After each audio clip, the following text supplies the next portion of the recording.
Bismillah. Innal hamdalillah nahmaduhu wa nasta'inuhu wa nastaghfiruh wa na'udzu billahi min shururi anfusina wa min sayyiati a'malina may yahdihillahu fala mudilla lahu wa may yudlil fala hadiya lahu. Asyhadu an la ilaha illallah wa asyhadu anna Muhammadar Rasulullah.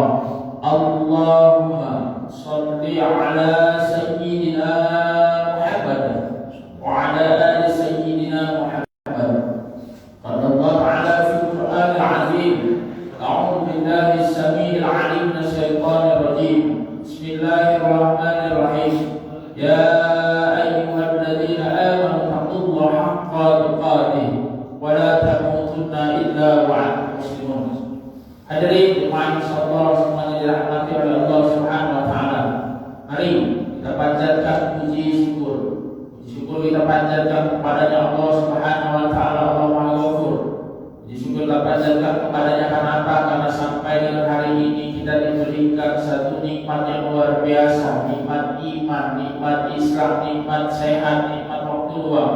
Yang alhamdulillah asbab dari nikmat tersebut kita sebagai hamba-hamba Allah yang beriman, kita mampu melangkahkan kaki kita menuju rumah Allah untuk melaksanakan sholat subuh secara berjamaah. Kita lanjutkan dengan taklim rutin kita. Ini nikmat yang wajib kita syukuri. Karena mungkin saudara-saudara kita ada sebagian di luar sana yang Allah kurangi nikmatnya, Allah kurangi nikmat sehatnya, Allah kurangi nikmat waktu luangnya, atau Allah kurangi nikmat-nikmat yang lainnya. Mereka ingin hadir, ingin melaksanakan ibadah secara sempurna. Mungkin karena Allah kurangi nikmat sehatnya, mereka tidak mampu beribadah dengan sempurna.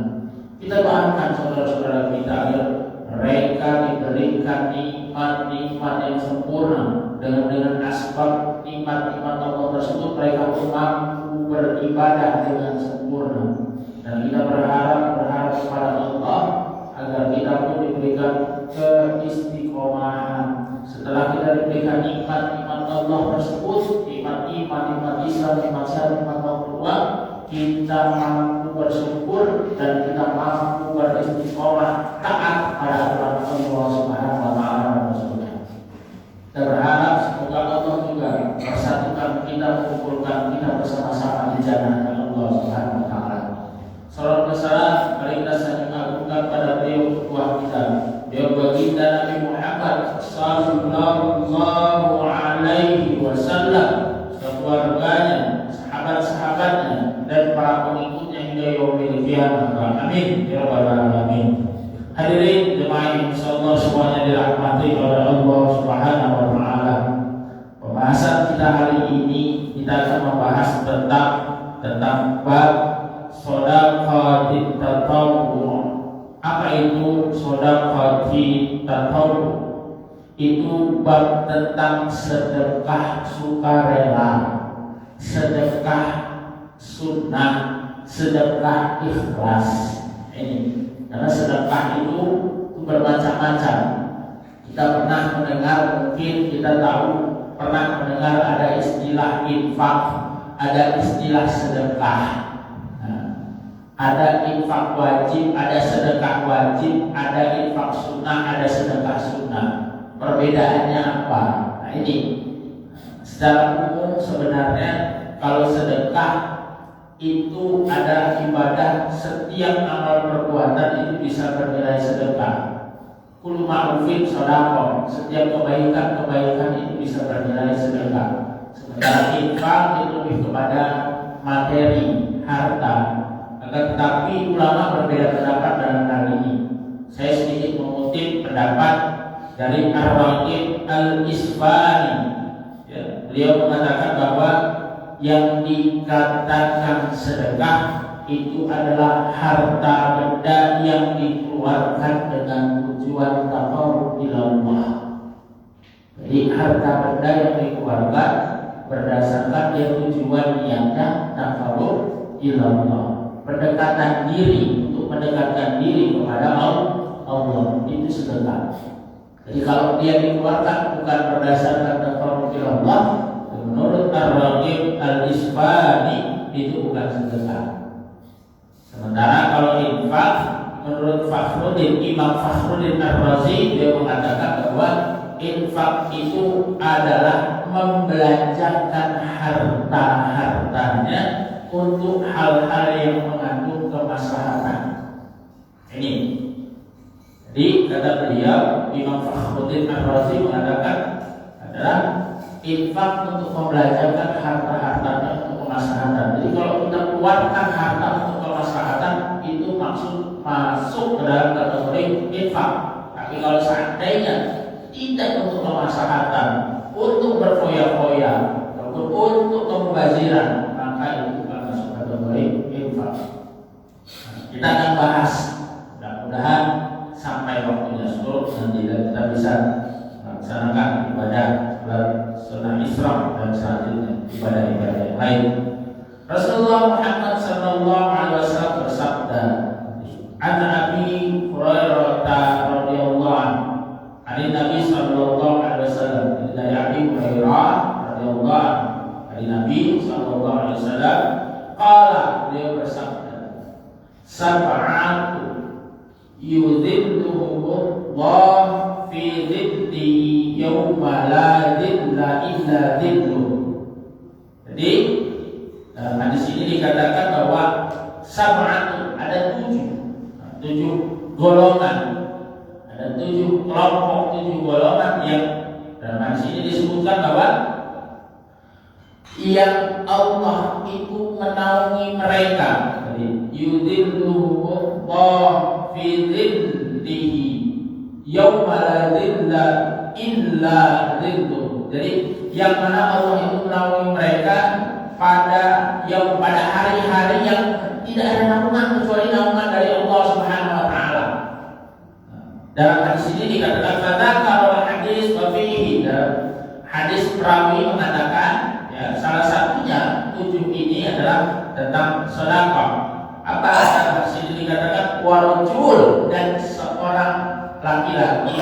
Rajul ini kalau makna sebenarnya laki-laki ini diartikan seseorang, jadi siapa saja. Warajul tasaddaqa bisadaqati faham. Jadi laki-laki ataupun seseorang yang dia tasaddaqa, yang dia bersedekah, bisadaqati, dengan sedekahnya, faham, yang disembunyikan secara rahasia, ini hatta sehingga la ta'lam, tidak ada yang mengetahui, tidak ada yang tahu, simalu, tangan kirinya pun nggak ngerti ya, apa-apa yang disedekahkannya tersebut ya, tunfiku, apa-apa tunfiku yang disedekahkan ya, disedekahkan ya, yaminuhu, tangan kanannya. Jadi artinya itu begini. Jadi seseorang yang bersedekah ya, dengan sedekahnya secara rahasia, yang bahkan diibaratkan bahasa kiasannya sedekah dengan tangan kanan, tangan kirinya nggak ngerti. Ini kalau kita bisa artikan begini secara umumnya, ikhlas gitu. Sedekah dengan ikhlas, tangan kanan bersedekah, tangan kiri tidak tahu. Nah, pertanyaannya, berbicara tentang sedekah, tentang ikhlas ini, ikhlas itu apa sih, Pak? Ikhlas itu artinya apa, Pak? Pokoknya ikhlas. Bahkan ada semboyan, ikhlas beramal. Udah kerja nggak usah mikir-mikir, ikhlas beramal. Jangan ikhlas. Kenapa ikhlas ini penting?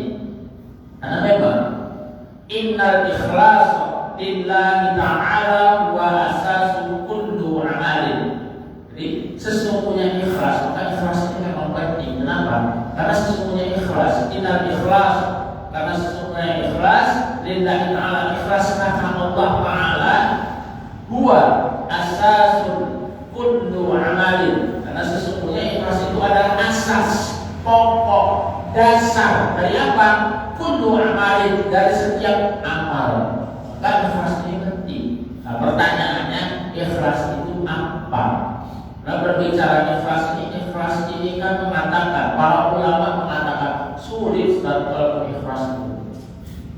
Ikhlas itu mudah atau sulit, Pak?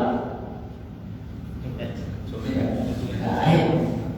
Ulama mengatakan sendiri ikhlas itu begitu sulit. Mewujudkan satu keikhlasan itu sangat sulit.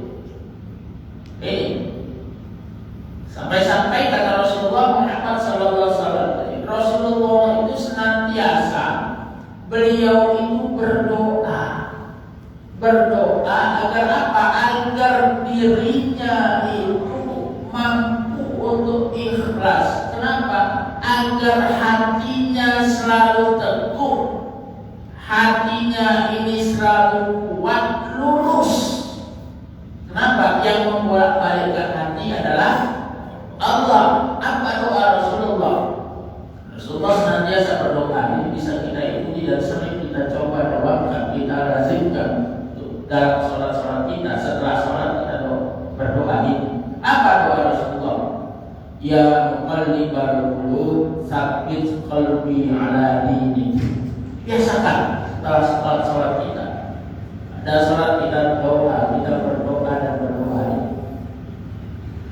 Ya muqallibal qulub, ya muqallibal qulub, tsabbit qalbi ala dinik. Ya Allah, ya Rabb, yang membolak-balikkan hati, tsabbit qalbi ala dinik, teguhkanlah hatiku ala dinik, pada agamamu.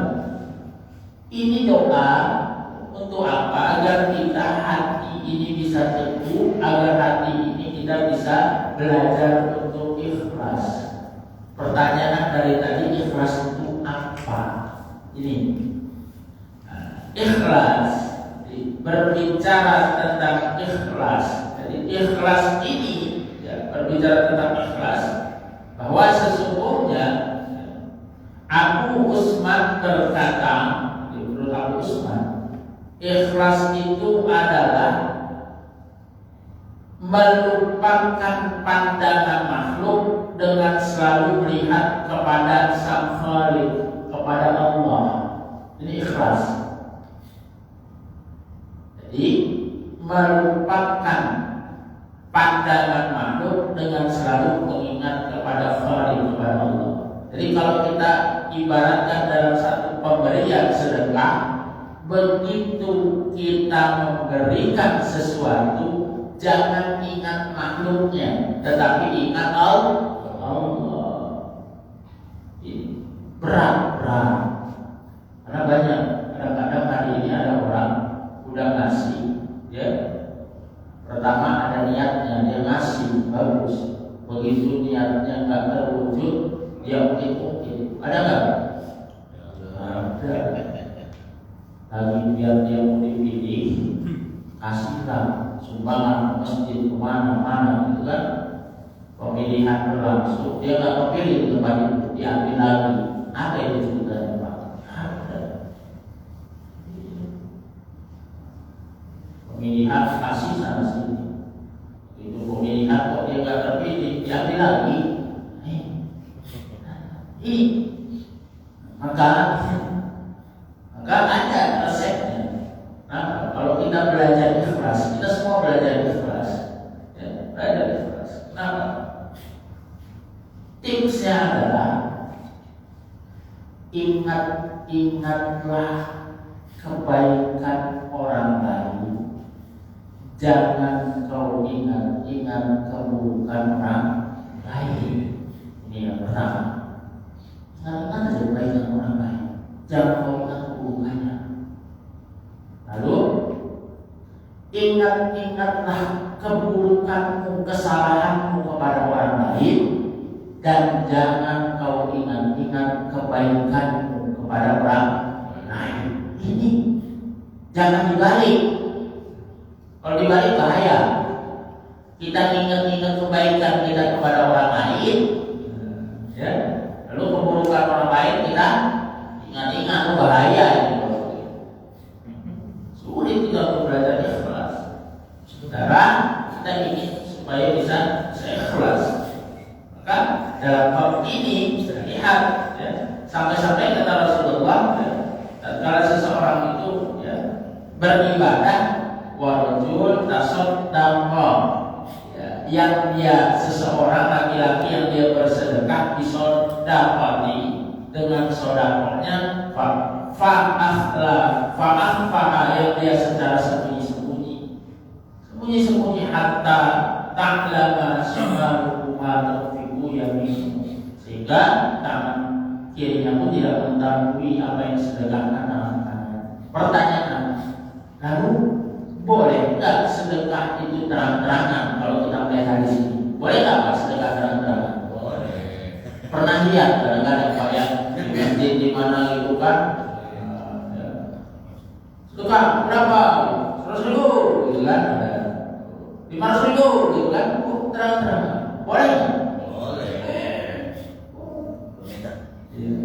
Karena berbicara sedekah, berbicara kita infak, ini bicara hati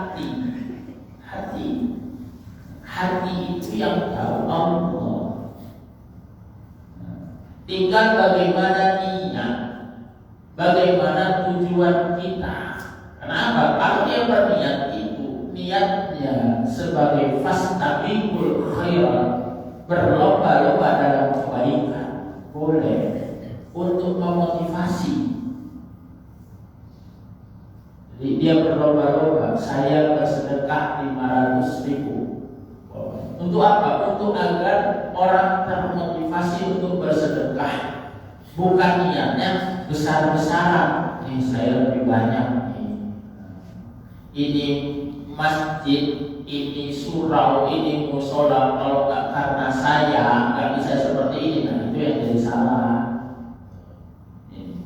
Tapi kalau seandainya itu karena kita ingin fastabiqul khairat, berlomba-lomba dalam kebaikan, maka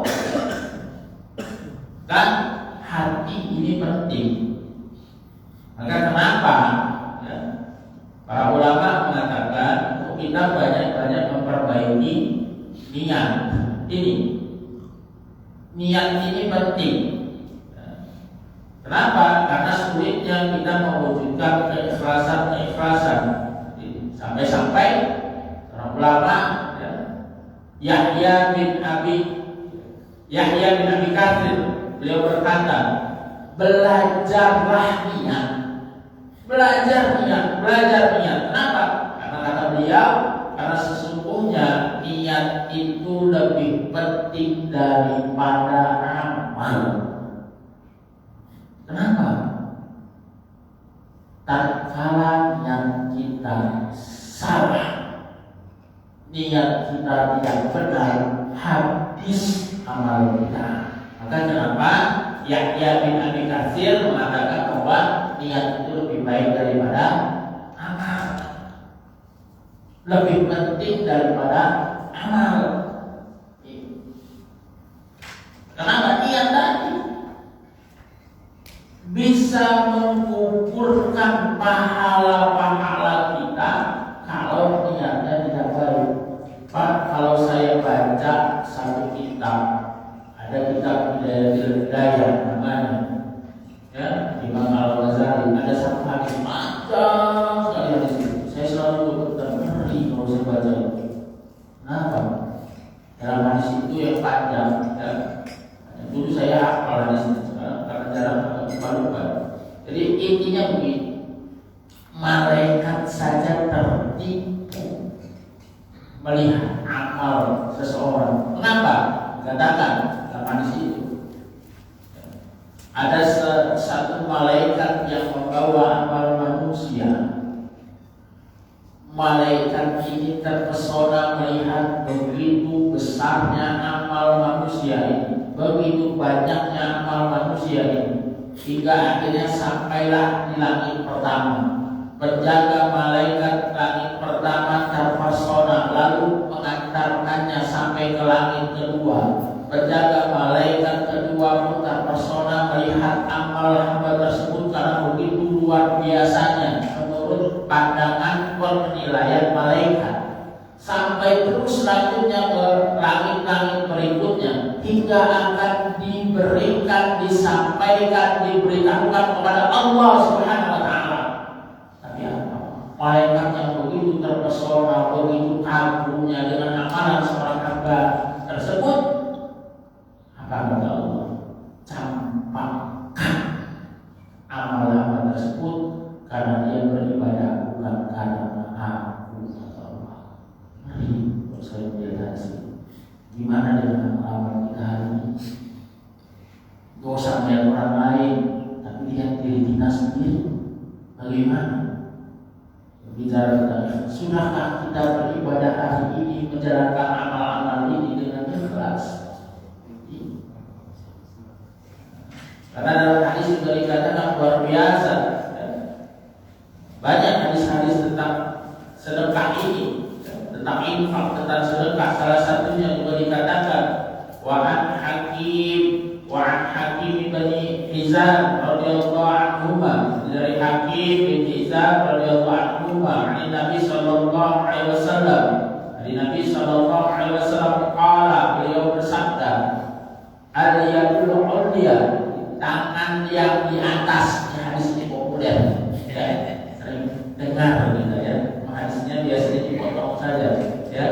Al-yadul ulya khair, ya. Tangan di atas itu khair, lebih baik, ya, minal yadis sufla, daripada tangan di bawah. Sering dengar ini Pak?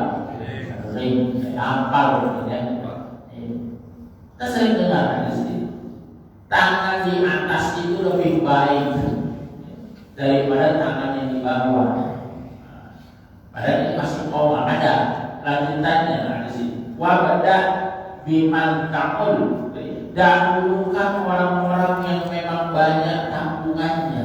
Kalau kita ingin bersedekah, kita ingin berinfak, lihat siapa yang benar-benar membutuhkan infak tersebut, sedekah tersebut. Ini wa khairu shadaqati an zahril ghaib.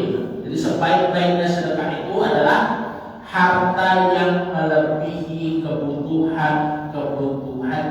Jadi kalau kita ingin bersedekah, itu lebih baik, lebih utama berikan yang terbaik. Boleh sedekah sedikit, boleh. Tetapi kalau yang mau terbaik, itu sedekah adalah harta yang melebihi kebutuhannya. Ini wa man yasta'fif yu'iffahu Allah.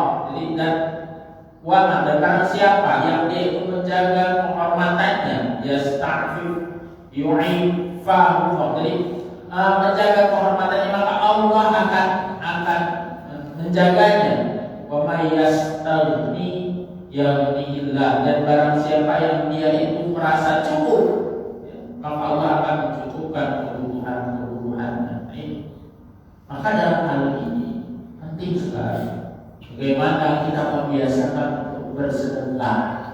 Karena sedekah ini bukan hanya kewajiban orang yang punya harta, orang kaya, bukan.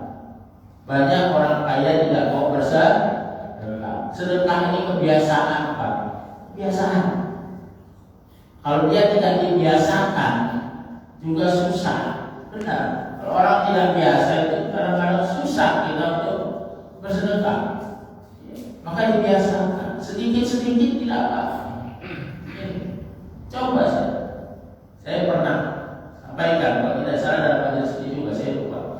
Majelis yang lain pernah saya sampaikan. Kalau orang nggak biasa bersedekah, ya, kita lihat uang dalam dompet kita buka, kita ambil, dilihat. Lalu ada 100.000, ada 50.000, ada 5.000. Jujur, yang mau diinfakkan, disedekahkan yang mana? 2.000. Yang mana? Yang 100.000. Apa yang 5.000? 5.000. Kembali lagi.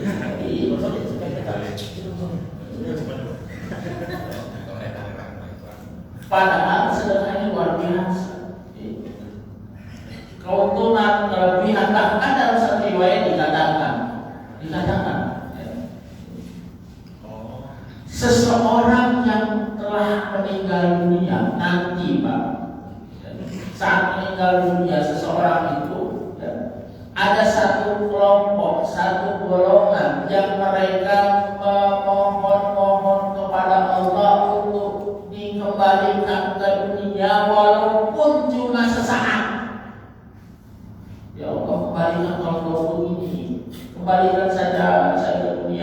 dunia sebentar saja. Kalau sudah itu diwafatkan lagi nggak apa-apa.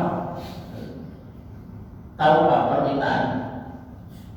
Apa mereka minta supaya kami sholat dulu? Kan? Permintaan kelompok manusia ini adalah mereka akan bersedekah.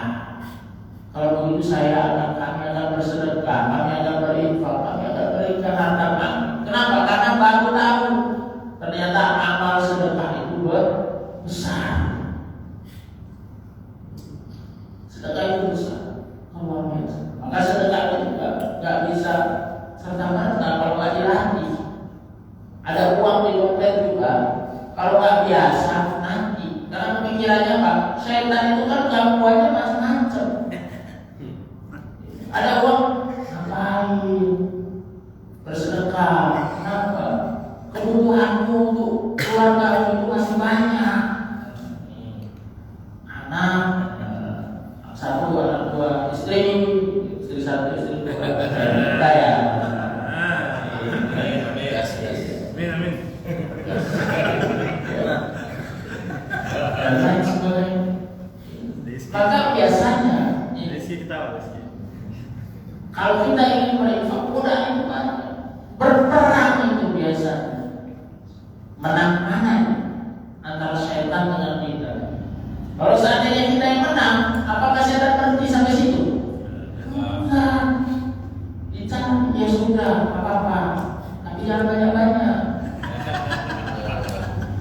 Itu setan. Jangan banyak-banyak. Maka tadi itu ambil dompet, kan keliling dia lihat. Ada 100.000, ada 50.000, ada 5.000. Lalu yang mana ini? Kata setan di sini, jangan yang 100. Kebutuhanmu masih banyak. Iya, cari baik. Bahkan kalau ada 2.000, cari dia 2.000. Iya.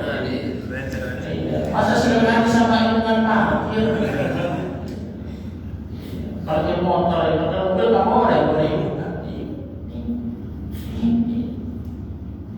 Memang itu pun berperan. Seandainya kita mampu, nggak bisa. Pahala sedekah itu besar. 100.000 saya kasih. Apakah setan berhenti sampai situ? Tidak. Bisikan ini banyak. Ada pengajian apa banyak apa. Tapi digoda, dirusak kita agar tidak ikhlas. Ini pembahasan ikhlas tadi. Kenapa? Akhirnya dia bilang dia memang ini masjid, ini musola, ini surau, ini bisa bagus seperti ini bukan karena siapa? Karena saya. Coba kalau nggak saya penyumbang terbesar. Akhirnya sudah keluar uang banyak, terus dia musnah semua pahala, hilang semua pahala itu. Dan inilah orang-orang yang disebut muflis, orang-orang yang bangkrut.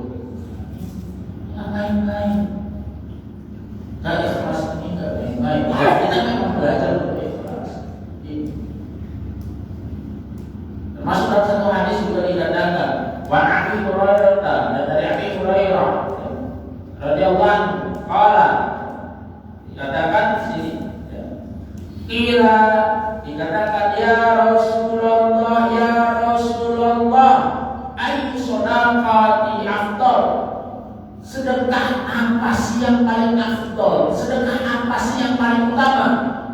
Dan dikatakan, qala Rasulullah sallallahu alaihi wasallam bersabda, juhdu al-muqilli, sedekah untuk orang-orang yang selalu dalam kondisi kesusahan dan kekurangan. Itu yang paling afdol. Bersedekah untuk orang-orang yang benar-benar dalam kondisi kesusahan, kekurangan.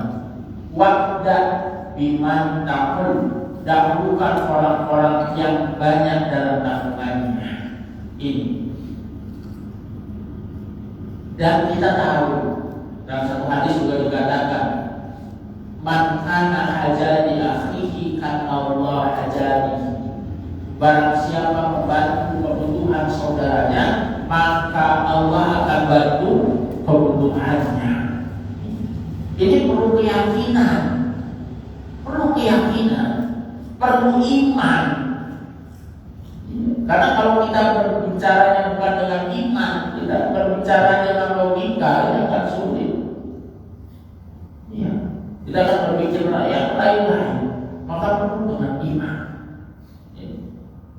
dan membantu kebutuhan saudara ini lebih penting. Dan dalam Islam, saudara itu bukan hanya sebatas nasab, bukan hanya sebatas pertalian darah kalau dibilang saudara, tapi dalam Islam muslim akhul muslim, muslim satu dengan muslim yang lain itu bersaudara.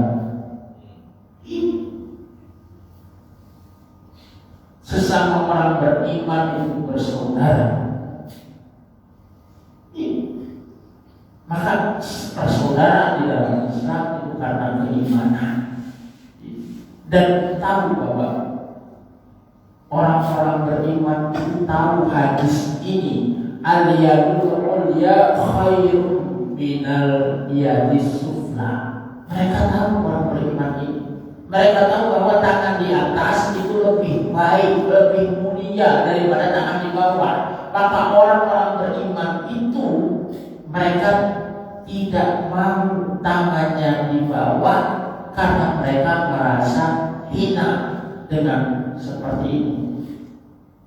Walaupun mereka dalam kondisi kesusahan dan kesulitan, iya, kalau benar-benar dia beriman.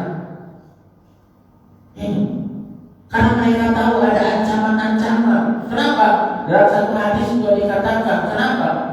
Orang-orang yang biasa minta-minta, Pak, dalam satu hadis ancamannya gak main-main. Ini Wa Ibnu Umar radhiyallahu anhu, dari Ibnu Umar radhiyallahu anhu qala, dia berkata, qala Rasulullah sallallahu alaihi wasallam, Rasulullah sallallahu alaihi wasallam bersabda, ma yazalur rajul yas'alun nas hatta ya'tiya yaumal qiyamati laisa fi wajhihi muz'ah. Jadi dikatakan dalam hadis ini, Rasulullah SAW bersabda bahwa orang yang selalu meminta-minta, orang yang selalu meminta-minta kepada siapa? Yas'alun nas, meminta-minta kepada manusia lainnya. Maka apa? Dalam hadis ini dikatakan akan datang yakni yaumul qiyamah. Jadi akan datang nanti di hari kiamat siapa? Mereka yang suka minta-minta ini datang sedang mereka itu tidak memiliki sepotong daging pada mukanya. Laisa fi wajhihi muz'ah. Mereka tak ada sepotong daging dari mukanya. Kenapa? Apa makna hadis ini? Allah murka kalau ada orang yang dia itu kerjanya cuma minta, padahal dia mampu untuk bekerja. Ada orang-orang yang begini, Pak. Ada. Mampu bekerja, mampu berusaha, mampu berikhtiar, dia minta-minta. Saya kerja kok, Pak. Apa kerjanya dia minta-minta? Hati-hati. Jadi ini, jadi orang yang suka meminta-minta ini. Bahkan dalam hadis lain juga dikatakan wa Abi Hurairah radhiyallahu dari Abi Hurairah radhiyallahu anhu. Qala, dia berkata, qala Rasulullah sallallahu alaihi wasallam, Rasulullah SAW bersabda, man yas'al nas aqwalahum takatsura fa inna ma yas'alu jabra falyastaqilla aw litastakthir. Jadi dikatakan bahwa barang siapa yang dia itu sering meminta-minta kepada siapa? Atas kepada manusia, ya. Meminta-minta apa? Aqwalum, harta, meminta harta, materi dan lain sebagainya, ya. Untuk apa? Untuk memperkaya dirinya sendiri. Ini. Maka apa kata Rasulullah? Fa innama yas'alu jamran. Maka sesungguhnya dia diibaratkan seperti meminta bara api. Ya, meminta bara api. Jadi siap tempatnya di neraka. Maka dalam memintalah sedikit atau banyak. Nah, ini dikatakan dalam hadis Rasul. Lihat baik-baik. Maka orang beriman itu mengerti hadis-hadis ini. Maka sebenarnya yang peka adalah saudara-saudaranya. Saudara-saudaranya yang beriman sendiri. Lihat tetangga-tetangga kita, Pak. Lihat kerabat-kerabat kita. Mereka, karena mereka paham benar, al-dia tangan di atas khairun itu lebih baik minal yadis sufla daripada tangan di bawah. Mereka orang beriman lebih baik kelaparan daripada minta-minta. Ini orang yang beriman. Maka tugas orang-orang yang beriman yang tahu kita menjaga mereka, membantu mereka. Lihat tetangga kita, lihat kerabat kita. Ini yang terbaik. Sudahkah kita demikian? Kita coba. Berusaha begitu. Maka kenapa kalau bisa kita bantu mereka? Ada baitul mal, ada baitul mal. Atau kalau tidak ada masjid yang besar, seandainya masjid itu punya, ya, dia untuk tidak hanya infaknya disimpan saja. Jadi kadang-kadang ya, kalau konsep yang saya tahu, saya banyak bertanya dan belajar. Walaupun mungkin belum sempurna ya, tetapi sudah bisa kita contoh untuk di Indonesia. Ya, manajemen masjidnya cukup harian. Saya pernah lihat itu, pernah bertanya dengan beberapa tokoh di sana. Itu konsep mereka bagus. Jadi mereka tidak senang kalau banyak-banyak saldo itu diundang-undangin. Diundang-undangin itu ya udah simpen aja pokoknya. Nah, simpen. Tapi bagaimana bisa dimanfaatkan untuk apa? Untuk masyarakat.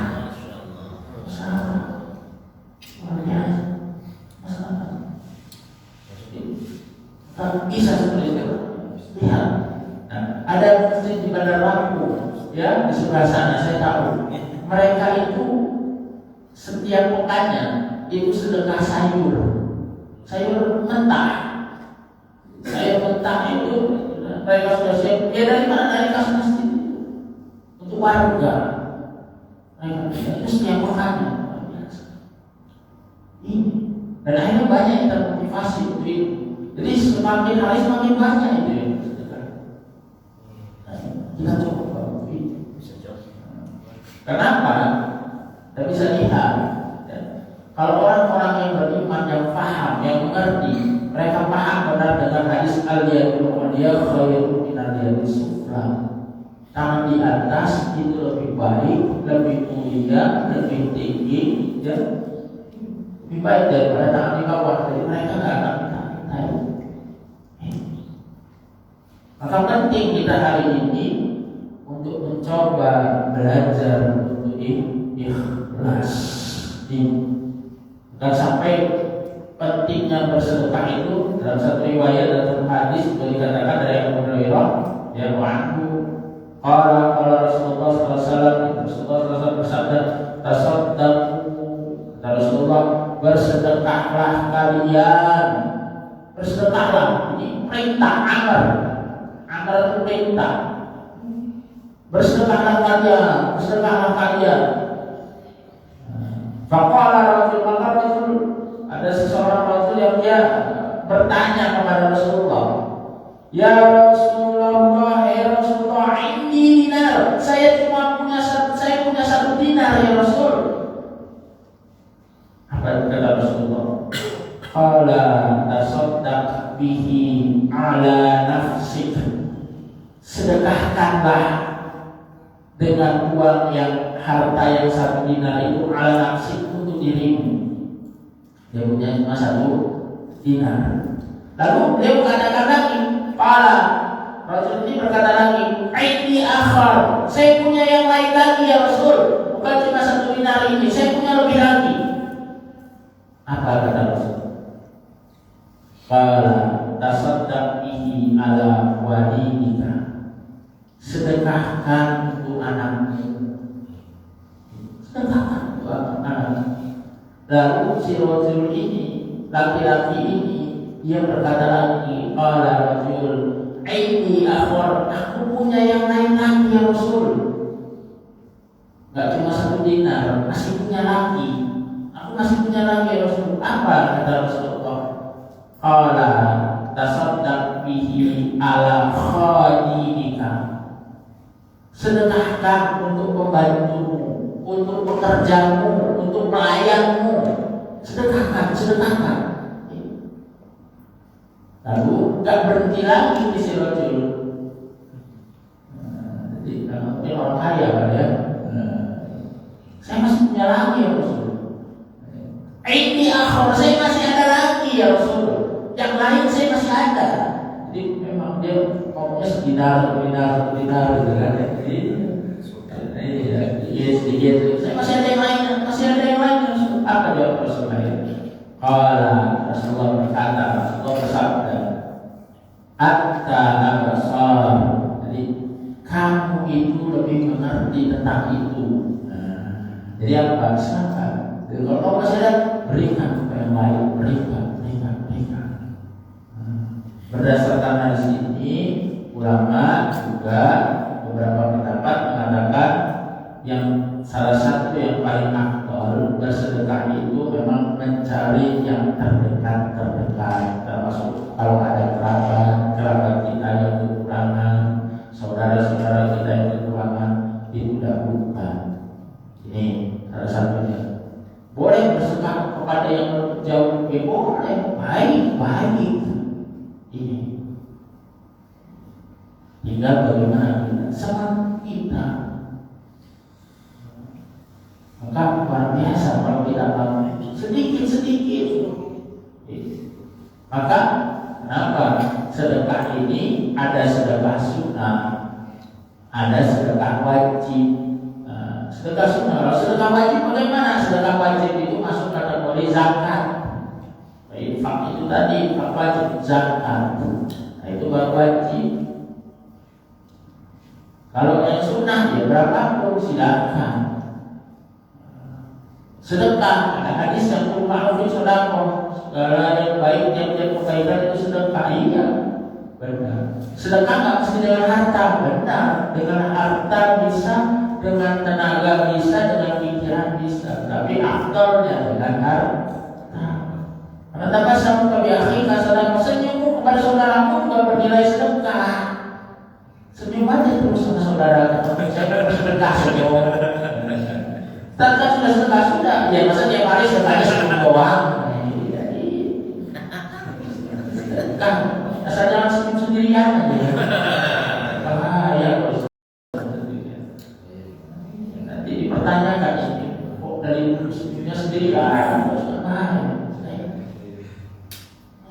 Kita usahakan mencoba untuk sedekah. Lalu pertanyaannya adalah bagaimana Ustaz seandainya orang itu di awal-awal dia hanya ikhlas, di tengah perjalanan berubah, adakah orang yang begitu?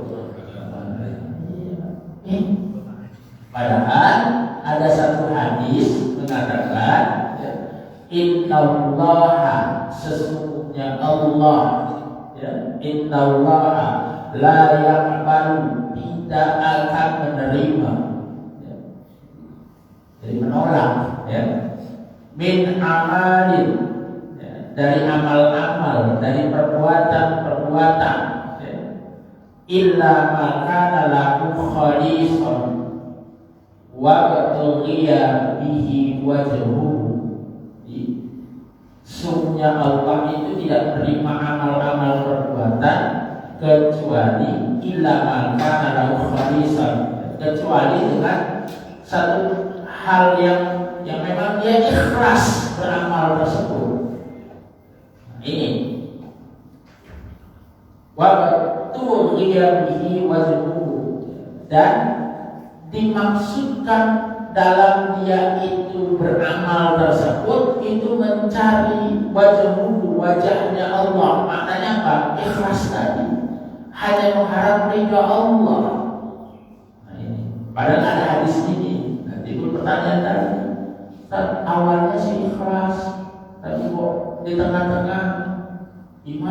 dia ngeselin sih, ikhlasnya berkurang. Nah ini, maka bagaimana dalam hal ini? Nah, para ulama membagi begini.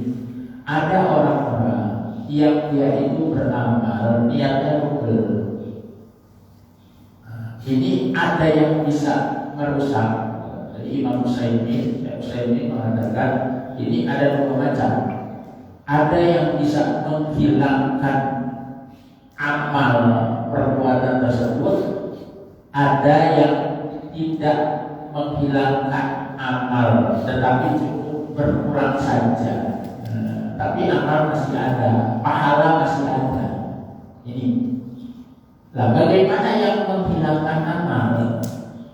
Yang menghilangkan amal itu, kalau dia berinfak atau bersedekah itu karena niat bukan karena Allah,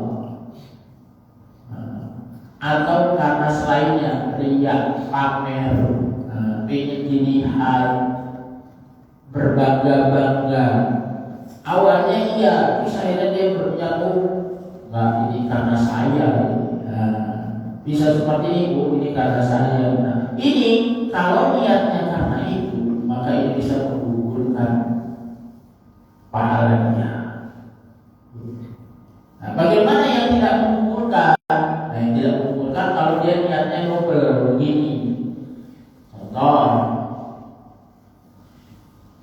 dia itu beribadah puasa umpamanya, tetapi diniatkan juga dengan ibadah puasa tersebut dia punya keinginan yang lain. Apa keinginannya?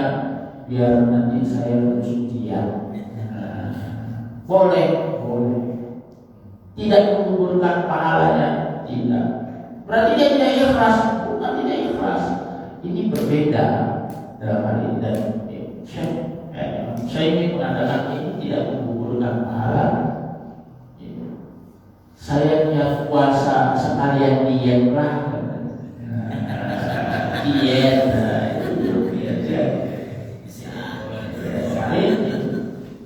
Boleh, tidak menggugurkan, tidak. Ini tidak apa. Saya ingin berinfak, bersedekah biar teman-teman yang lain termotivasi. Masuk fastabiqul khairat tadi. Tidak menggugurkan, tidak. Boleh. Nah ini, maka di situ kembali. Maka kenapa doa Rasul ini yuk kita coba sering kita baca berulang-ulang kita baca. Bahkan kalau bisa setelah sholat sering. Ya muqallibal qulub tsabbit qalbi ala dinik. Hafal ya? Pencet buat. Yuk sama-sama. Ya muqallibal qulub tsabbit qalbi ala dinik. Ya muqallibal qulub tsabbit qalbi ala dinik. Sekali lagi, ya muqallibal qulub tsabbit qalbi ala dinik. Ya, hafal? Insyaallah. Artinya ya Allah, ya Rabb, yang membolak-balikan hati. Dan sabit qalbi ala dinik, teguhkanlah hatiku ala dinik pada agamamu ya Allah. Kenapa? Ya ini karena hati kita ini kan kadang-kadang berubah-ubah. Awalnya ikhlas, di tengah perjalanan berubah. Karena kita awalnya baik-baik dengan dia, ternyata dia sama saya mau jadi begitu dia ya. Sudah dari dulu ditolong-tolong, dia minta saya kasih terus, kok dia begini. Air susu dibalas dengan air ubah. Mulai mungkinlah pemberiannya. Mungkin terus tertibnya tadi, ya. Ingat-ingatlah kebaikan orang lain. Nah, ini ingat kebaikan orang lain. Ingat, pokoknya kalau ada orang lain berbuat baik, ingat Pak, ingat. Perbuatan orang lain kepada kita baik, ingat terus. Oh, dia pernah berbuat baik, dia pernah berbuat baik. Tapi, ya, lupakan. Jangan kau ingat-ingat perbuatan baikmu kepada orang lain.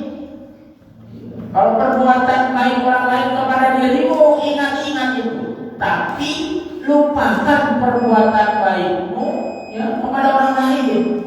Lupakan. Insyaallah ini kita untuk belajar ikhlas begitu. Kita belajar semua sama, kita belajar begitu.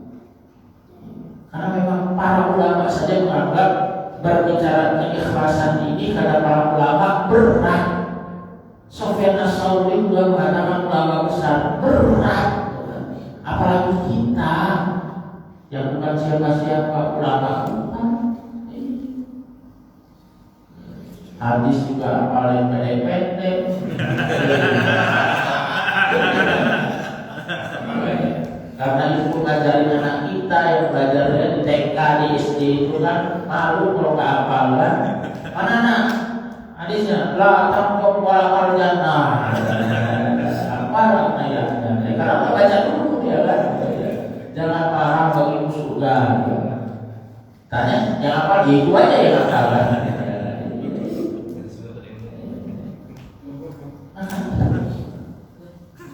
Dan coba benar-benar mencoba ya. Bagaimana kita belajar untuk ikhlas? Siap?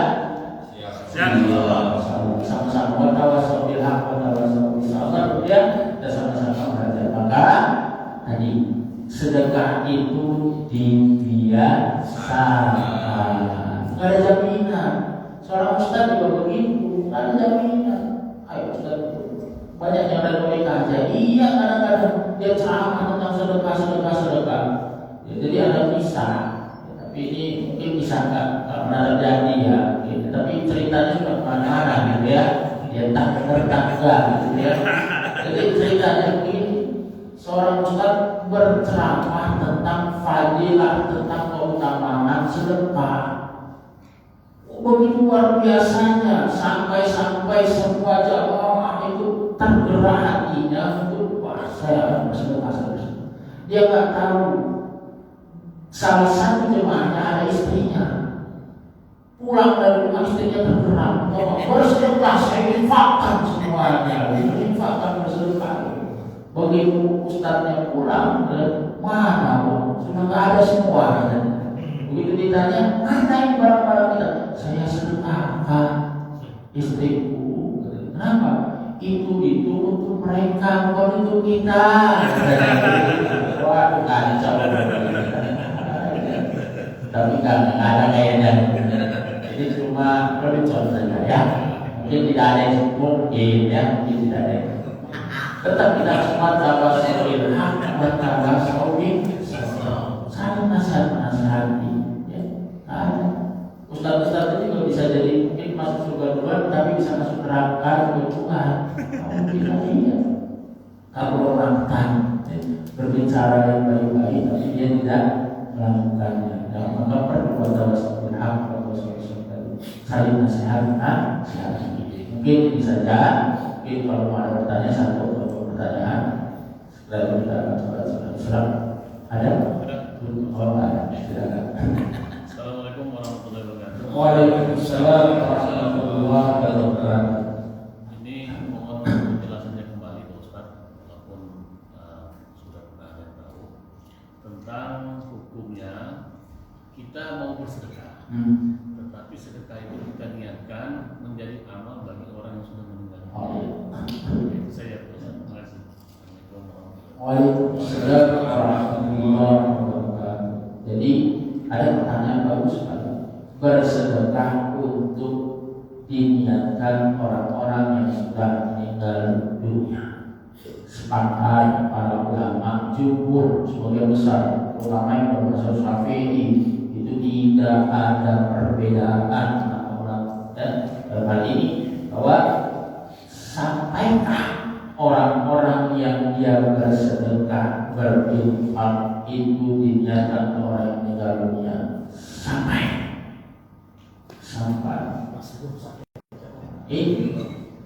diniatkan doa kita untuk orang yang meninggal dunia sampai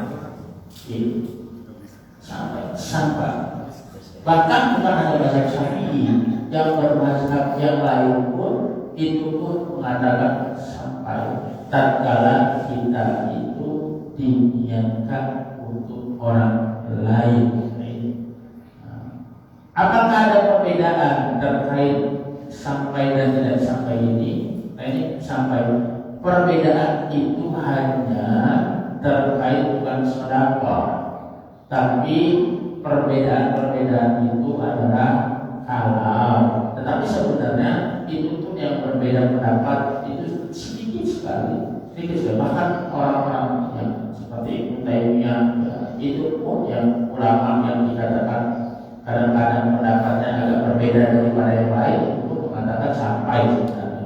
Jadi terkait dengan kalau kita mengirim doa kita kirimkan ke orang yang membacakan kayak surah Yasin ataupun surah-surah yang lain kepada orang meninggal dunia itu bahkan Ibnu Taimiyah saja yang sampai, walaupun ada pendapat sedikit lah itu yang kita. Tetapi kalau terkait dengan sedekah ini jumhur mengatakan sampai. Jadi jangan khawatir, sedekahkan ini. Sama contoh begini dalam bab, kalau kita nanti masuk ada bab tentang ada hutang tentang jenazah, itu kan ada satu hadis yang seseorang itu seseorang jenazah itu mayat seluruhnya seseorang itu masih tergantung sampai kenapa? Karena bidaini, karena hutangnya. Nah ini bagaimana ya tugasnya dan membayarkan hutang-hutang ini. Jadi memang hati-hati kalau kita punya hutang. Nah ini maka berikan kepada orang yang sudah yang menghutangi kita. Orang yang menghutangi ini sudah meninggal dunia, berikan kepada ahli warisnya. Ahli warisnya itu nggak tahu juga kita di mana. Saya pernah hutang dulu, tapi nggak tahu orangnya kemana sekarang, kan? Maka di situ diniat, entah itu sudah meninggal dunia atau belum, kita nggak tahu, gitu kan? Nah, maka ini diniatkan kalau kita berikan ke orang lain, lalu kita niatkan untuk pahalanya kepada orang yang menghutangi kita tersebut. Entah dia sudah dikasih hidup atau sudah mati sampai. Insya Allah jangan khawatir tentang itu, dan ini termasuk. Dan sedekah ini termasuk sedekah jariyah itu penting. Ulama-ulama sepakat untuk sedekah jariyah. Nah, sedekah jariyah itu kan sedekah yang memang terus amalnya mengalir. Nah, hadisnya sahih bahwa meninggalan ada terputus ya kecuali 3. Jadi terputus amalnya kecuali 3. Apa itu? Ilmu yang bermanfaat, sedekah jariyah, anak yang saleh. Nah, sedekah jariyah ini termasuk salah satunya kita infakkan harta kita, bersedekah siapa? Untuk pemaslahatan pembangunan masjid, ya. Nah, masjid itu masih dipakai penggunaannya, kan kita terus dapat itu memberikan kepada penghafal Quran dengan wakaf Quran. Maka Al-Quran itu kan selalu dibaca dengan mereka, diulang-ulang, maka itu pun menjadi sedekah jariyah. Ada pun yang lainnya, ya. Maka itu yang terbaik. Jadi jangan khawatir, Allah sampai. Dan itu jumhur ulama. Allah ada lagi satu lagi mungkin cukup? Ada tak? Oh iya. Nambahin saja ini. Ya. Yang berkaitan dengan ikhlas. Oh ikhlas ya. Ini kan sungguh menarik sebenarnya ikhlas itu karena macam-macam orang memaknai atau mendefinisikan Ikhlas. Ada ikhlas yang terpaksa. cerita fiktif bukan, terjadi betul kawan saya. Ketika dia mempunyai burung, kaitannya dengan burung kan. Burung itu waktu sekali murai batu yang memang sangat disenangi dan dicintai oleh seseorang. Tapi karena seseorang itu pengen dan diminta burung itu kan. Yang minta itu kebetulan berpengaruh sekali. Yang mempunyai burung antara ia dikasihkan dengan tidak. Iya, karena dia mengatakan yang minta tadi, berilah sedekah kamu sesuatu yang paling disukai. Ya, hadisnya ada itu. Ada kan? Ada. Burung yang paling disukai. Jadi waktu burung diminta itu teringat dengan hadis tadi, sehingga diberikan burung ini. Waktu diberikan, yang menerima itu ngomong, Pak, sama ikhlas enggak? Itu kan mau ngomong dah sudah diminta, mau ngomong ikhlas paling disayangi. Akhirnya setelah diberikan, orang itu mengatakan terima kasih, pulang. Setelah ini dia bersekutu. Kecewa sekali. Nah ini kan kaitannya dengan ikhlas yang terpaksa. Bagaimana menurut Anda agama? Iya. Terima kasih. Bagus, menarik. Mungkin bukan satu masalah, banyak orang yang seperti ini ya. Banyak orang-orang yang ikhlas karena terpaksa boleh enggak? Itu mengumpulkan amal atau tidak dan lain sebagainya. Karena kenapa? Pembahasan ikhlas itu memang penting. Sampai-sampai dikatakan innal ikhlas lillahi ta'ala wa asasu kullu amali. Sesungguhnya ikhlas lillahi ta'ala, ikhlas karena Allah itu wa asasu kullu amali, itu adalah pokok, itu adalah dasar, asas dari kullu amal, dari tiap-tiap amal. Apa penting? Nah, timur tadi awalnya ikhlas, tapi di tengah-tengah berubah. Nah, ini atau tadi yang meminta itu orang yang berpengaruh. Atasannya yang minta, misalkan saya kasih, jangan dong, kenapa susah saya, nanti jangan-jangan posisi saya digeser. Nah, ini kadang-kadang kan kenapa? Kata ulama besar Yahya bin Abi Katsir berkata, untuk kita semua, kita belajarlah niat, karena niat lebih penting daripada amal ini. Maka kenapa? Akhirnya kita masih belum bisa seperti Sayyidina Umar dan Abu Bakar dalam berinfak. Sayyidina Umar berinfak setengah hartanya. Begitu mau berlomba-lomba berinfak, Sayyidina Umar setengah harta saya berikan. Ada Pak yang di sini berinfak setengah hartanya saja. Harta kita kumpulkan berapa harta kita sebelumnya, setengah kita bagi, ini saya infakkan di jalan Allah. Nah, setengah ini untuk keluarga saya. Ada? Belum ya. Paling hanya sekian persen tadi. Orang dia kompet aja 100 ribu, 50 ribu, 5 ribu, yang 5 ribu yang dikasih ya. Jujur. Iya. Ini memang seperti itu. Sayyidina Abu Bakar malah lebih hebat lagi dan jauh kita. Sayyidina Abu Bakar seluruhnya hartanya, sampai-sampai Rasulullah mengatakan, "Ayo apalagi yang kamu punya ya Abu Bakar? Apa kamu menginfakkan seluruh hartanya?" Sampai 3 kali Rasulullah mengatakan, "Lalu kamu punya apa lagi ya Abu Bakar?" Sampai-sampai kok seluruh hartanya. Jadi untuk keluarga manusia bagaimana? Sambil menangis Sayyidina Umar mengatakan, "Aku punya Allah dan dirimu ya Rasul. Hanya Allah dan dirimu ya Rasul." Kenapa? Kalau ditimbang amalnya Sayyidina Abu Bakar dengan seluruh umat Islam kita, ya dengan kita umat-umatnya Nabi Muhammad ini, amalnya Sayyidina Abu Bakar itu lebih berat amal baiknya daripada kita. Memang ikhlasnya Sayyidina Abu Bakar luar biasa. Ini terkait dengan itu, kalau memang kita niatkan awalnya, karena tadi dalam pokok pembahasan pertanyaan tadi dia terngiang-ngiang dengan hadis ya, bahwa kalau mau kita bersedekah itu berikan yang terbaik. Iya. Kalau memang dasarnya karena dia terngiang-ngiang dengan itu, sudah husnuzon saja, niatkan itu supaya amalnya tidak berkurang. Sampai. Adapun kalau dia berubah tadi, ingat manusia itu bukan malaikat. Malaikat nggak punya nafsu, maka malaikat itu kalau disuruh taat, ya taat terus. Disuruh tasbih terus, disuruh sujud, dia sujud terus. Sampai kapan? Ya sampai Allah perintahkan lagi yang lainnya. Kalau manusia karena punya akal dan nafsu, kadang-kadang berubah-ubah tadi. Waduh, nyesel saya. Kenapa?